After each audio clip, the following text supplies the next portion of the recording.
Good morning, Shabbat Shalom, Shana Tova, and Gemar Chatima Tova.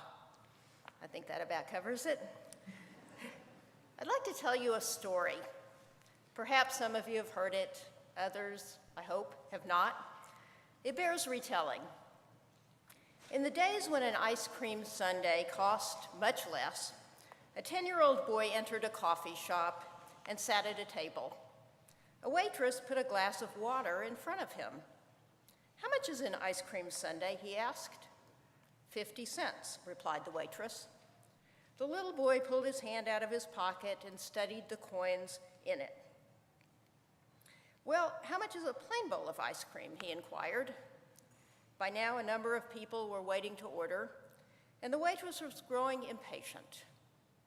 35 cents, she said brusquely. The boy again recounted his coins. "I'll have the plain ice cream, please," he said. The waitress brought the ice cream, put the bill on the table, and walked away. The little boy finished his ice cream, paid the cashier, and left. When the waitress came back, she began to cry as she wiped down the table. There, neatly placed beside the empty dish, were 2 nickels and 5 pennies. You see, the boy couldn't have the ice cream sundae because he had to leave his waitress a tip. Today, I'm here to talk to you about the Hunger Project and why each of us should leave a tip. In Judaism, we call this tip a tithe. Jewish law teaches that we are obligated to leave at least 10% of our income to the poor and needy. This is not charity, it's tzedakah, justice, righteousness, fairness, giving others their fair share. As you may know, for the past 31 years, our temple has taken on the mitzvah of providing a warm and nourishing meal every Sunday morning to San Diego's neediest residents. Every Sunday, anywhere between 600 and 800 men, women, and yes, children line up outside the St. Vincent de Paul Center on Imperial Avenue for perhaps their only meal of the day. Our Hunger Project clients live on the streets, in canyons and parks, in tents and in shelters, in run-down apartments and houses crowded with other people. Some are mentally ill. Some are addicted to drugs and alcohol. Many are physically ill. Some even come in wheelchairs. They are all hungry. They are all willing to stand in line with hundreds of other people just for a warm meal. Today, I'd like to acquaint you with 3 of our clients. Shauna, about 40 years old, came with her family of 6 to the Hunger Project a few weeks ago. Her son, the youngest, was turning 9 years old the next day. She also has teenagers and a grown daughter. The family came to San Diego about 4 months ago from Northern California. They live in 2 adjacent tents downtown. Yes, on the very same streets that are being hosed down periodically with bleach because of a rampant hepatitis outbreak. Shauna told me that the shelters won't take them together as a family. They'd split us up because of our ages, she said, and at least in a tent, we can live as a family. Steve was also at the Hunger Project that day.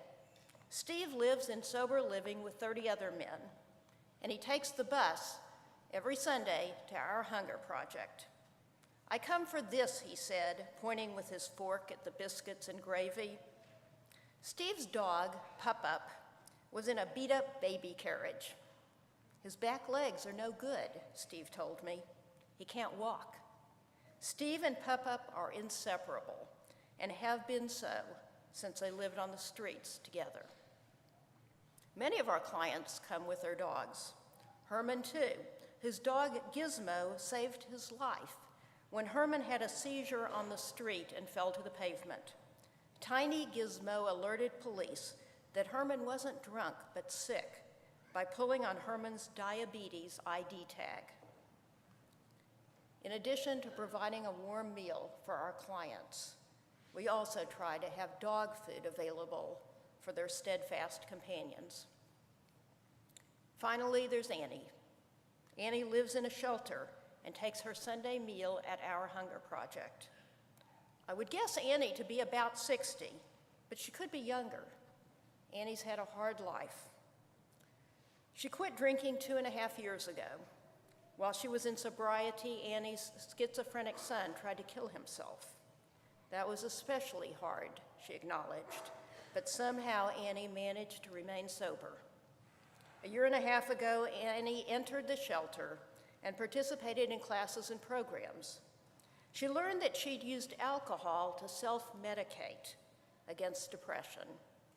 Now that I'm on medication, I don't feel any need for alcohol, she told me. Annie has learned medical coding and hopes to get a job soon. I made all A's, she said proudly. Annie anticipates moving to her own apartment in the next month or so, and she's especially looking forward to having her own bathroom for the privacy. Occasionally in the past, we've suggested that in recognition of our Yom Kippur fast, each of us give the equivalent of a day's meals to the Hunger Project. But I'd like to urge you to give more than this, because most of us can easily afford to give more. And there are hundreds of people who will be lining up again tomorrow and next Sunday and the Sunday after that, counting on us for their meal of the day. A little 10-year-old boy knew that it was his obligation to take care of the waitress who served him his ice cream. He factored his tip, his tithe, his tzedakah into the decision he made about what to order. And this little boy chose less so that he could give the waitress her fair share. Would that we all chose less so that we could give to those who really need it. When you arrived this morning, you should have received an envelope marked Hunger Project. If not, there are envelopes placed throughout the foyer. Please pick one up if you have not already, and write as large a check as you possibly can to the Hunger Project today. You may choose to leave your contribution in one of the boxes marked Hunger Project, or if you choose to wait till tonight, when Yom Kippur has ended, you may mail it to the temple. But please, do not delay. Finally, if you have volunteered at the Hunger Project, I'd like you to stand up.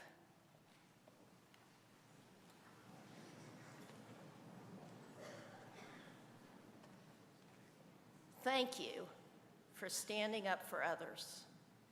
I'm sure I don't need to persuade you to give. You've seen for yourselves that the need is great, and that a smile and a warm greeting from a volunteer can be as important to our clients as a hot meal. You can be seated. Thank you. If you have not yet done so, I urge you to volunteer your time one Sunday morning or more this coming year. It could break your heart, but isn't that the point of Yom Kippur, this holy day that we are observing with our fast and our prayers? Jewish tradition emphasizes that feeding the hungry is one of our most important responsibilities on earth. A midrash teaches, when you are asked in the world to come, what was your work? And you answer, I fed the hungry. You will be told, this is the gate of the Lord. Enter into it, you who have fed the hungry. Please give generously, give lovingly, give or pledge to give before the gates close this evening. And give with the knowledge that your tzedakah will go directly to those who desperately need our help. Thank you, and may you have an easy and meaningful fast.